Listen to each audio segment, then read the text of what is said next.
Well, I'm back down in the dump again, and I've dug out this small hole just a minute ago here, and first bottle that comes up is a knee high. Looks okay. I'm going to sit it over here, and I'm going to keep going and take more of this down. We'll keep going.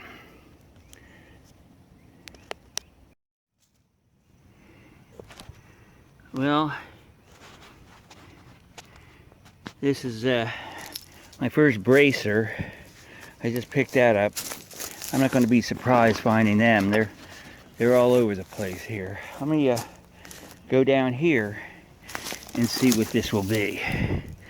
We've got, here's a Wilson's. That's a flask I've never seen before. You can see there's a whole bunch of stuff here, so let me check it out.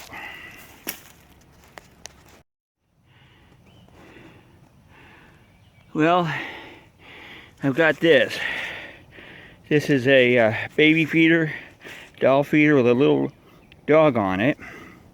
One of those dolly feeder things, so I'm good with that. Let me keep on going.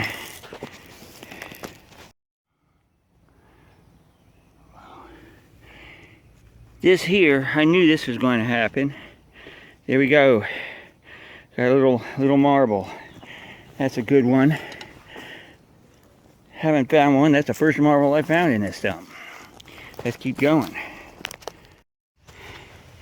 It looks like there's a pocket of bottles here.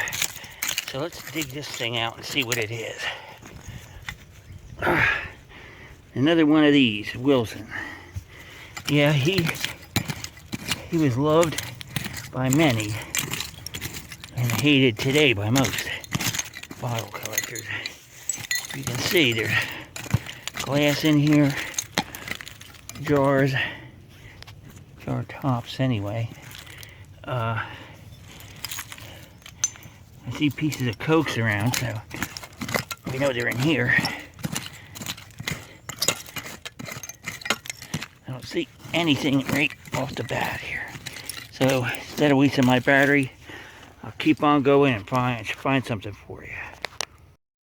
My first Coke, a Pat D. I don't know exactly what the date is, but it's from a weird town called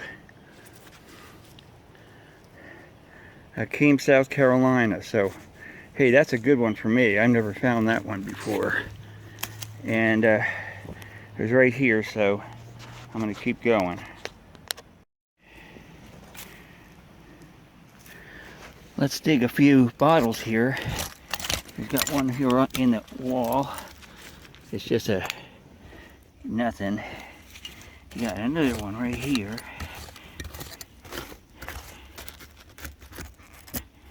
I don't know what that would be. Pull it out. Another one of these BF flasks. Never saw one like that before. Whiskey flask. There's a lot of them around here. But they're not what I'm looking for. So, a jar. Plenty of them around.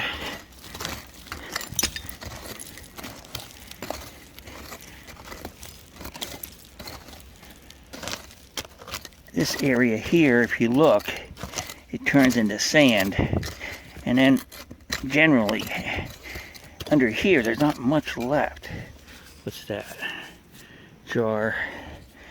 There's a sand layer, and you got whiskey bottles, but that's about it. As we go along, see where there's glass, but a lot of debris here too. As you can see, there's a lot of bricks and what have you, but in this section here, usually bottles, but I'm not seeing anything too impressive today. I don't know what that is. Well, this is the area where you'll find Coca-Colas, like this one right here. That's a Coke right there, and I don't know what kind it is, but that's a broken Coke. But there's more of them around here, I know. There might be one more right here. We might never.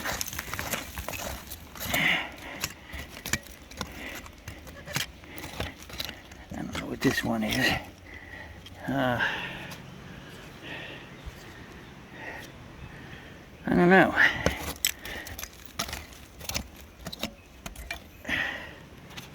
Wilson's. Man, that guy was prolific. Either they loved his stuff or it was as cheap as the cheapest junk you can get your hands on. Because look at it. One after the other, I'm pulling them out. And I don't really, not only do I don't need them, I don't want them. But, see, this top layer has a lot of bottles in it. And so does the sand layer. And look what's showing up here. In the sand layer, it is a perfect 7-Up. Well, that's no problem there. I like that one a lot. I don't know what the date is on it. I know it's a Duraglass, probably. No, it's a...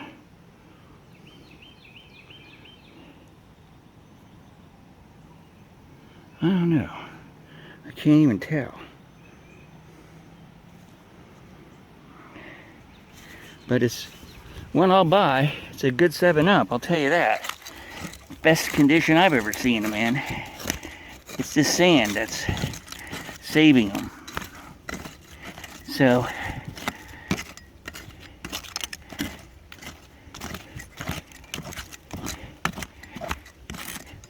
I don't know what else is in here. Piece of metal. More pieces of metal. You know there's bottles in here, just... Where are they? Here's another... That looks like another kind of whiskey, probably. I'm betting on whiskey here.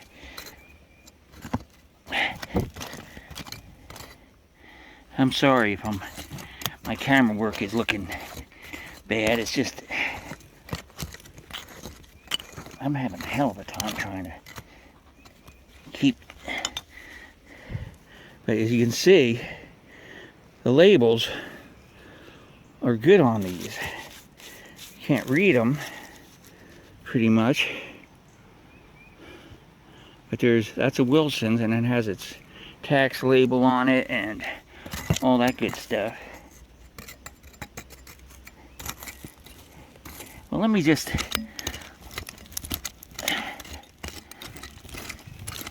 enlarge this hole a little bit and see what else I can find. That's just another whiskey.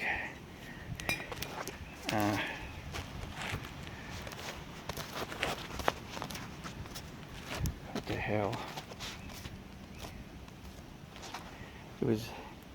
It got big on me all of a sudden. It happens. I don't pay much attention, and there's one more bottle right here. I don't know what it is. We're gonna get it out.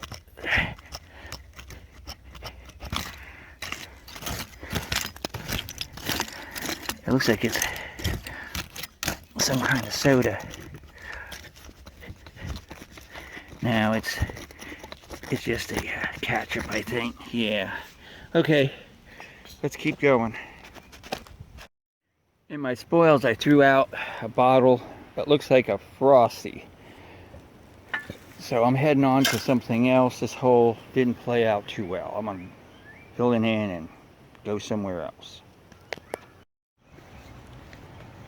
went back to South Carolina the other day and went to the dump that I found a couple of months back, and did some digging. And I was looking for specific bottles that I've seen shards of there, but didn't really find the specific one I was looking for. But I did come up with other stuff, and I guess I'm here to show you. Most of the things that are there seem to be repeats of the same stuff most of the time. I don't know who utilized this dump. There's a wide variety of stuff in it, and there's a couple of layers of different things. Primarily, though, it doesn't seem to go back beyond 1936, I would say, 35, 36. There's late throws, of course, and any older dump, but primarily, most of the stuff I found, it runs within that area. Of course, you got the Frosty, and it's was local to the area. Heavy bottle, so it is not going to break. And this one, I don't know, I found this one in the spoils. I picked it up with my shovel, just threw it out, didn't know I had it. This 7-Up, it was down in an sand layer, and so the pyro stayed on it pretty well. And this one here is an Athens, Georgia, which would make sense. Athens is not really that far away from the area where I was digging this stuff. And the date on this one looks like a 1945, so that runs within the time period. Now, Bracer, we've talked about this one before. Chandler King was a designer who, a bottle designer, and he designed this bottle in 1927. And he also designed other bottles also. He was he started business out of Chattanooga, Tennessee. Pop Cola was another one of his creations. This is Pop Cola Jr. Part of the label's off, but again, I'm lucky to find these things the way they are because of the fact that they're you know, the pyro or the ACL wasn't really meant to last, you know, 75 years, I don't think. Especially, at least this bottle was probably in the ground a good 60 years, I would say. So, yeah, that one. This bottle here, you might recognize it if you're familiar with this company. It was put out by the Knee-High Bottling Company, and it was a Chero Cola. It had probably either paper, I'd assume it, I do not see any hint that there was a ACL on there. So it might have been just a paper label. But this is a Chero Cola. And the last of this Cheros made, I believe, from probably the early 50s, late 40s. I don't think after that the Knee-High Corporation went into the Royal Crown, and so that was pretty much the end of Chero at this time period. So after this is the last Chero bottle probably produced. I'm assuming that because, you know, it looks like the old swirl churros from the 30s. This one here is a D-Pat Coke, but it is from the town of Aiken, South Carolina, and the date on it, it's a Lawrence glass, and it looks like I was looking at it, and I'm trying to find out, and I think it's a 48. I can barely see it, but 48 seems to be the going price there on that one.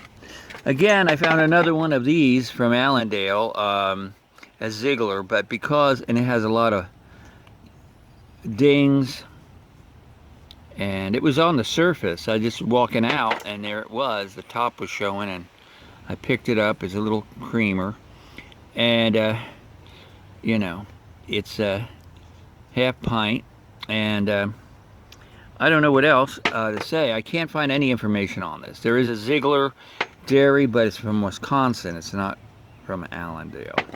There's an Allendale bottle at an auction.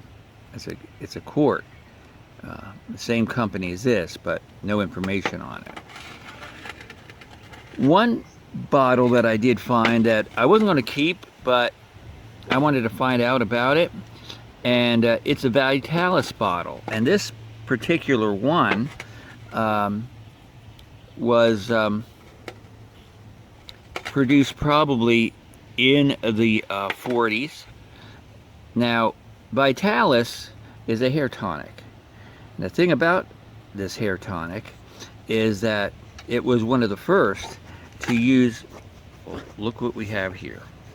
What is it, Miranda? You want to go and play, or you just want to hang out with me, huh? She's my buddy, and she's always around, so when I'm doing this. But the Vitalis hair tonic, this was one of the first to use a special formula that would go from your hair looking real greasy to sort of dry. And in the 40s and the 50s, that became real popular. But this company goes all the way back to 1913, when the Lewis brothers, Max, Morris, and Lou Lewis, started the company in 1913. They were chemists, and they were making hair tonic and things of that nature. And in 1924, they incorporated and started the Vitalis Hair Company in 1924. So now the bottle at that time would have been LB Vitalis. Somebody's doing something over there, I don't know what. LB Vitalis, and that was just a pseudonym for all brothers' names put together. And it would have had, the top would have been a metal cap with a little doodad that you would easily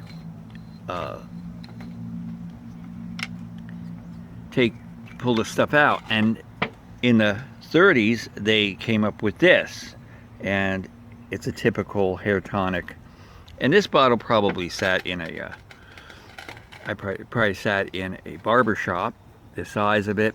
And the style of this bottle is original style from the 1920s, and it by the 1950s, the style radically changed from actually the late 40s. So this bottle is probably goes to the mid 30s, and there's a big debate whether it's still around or not.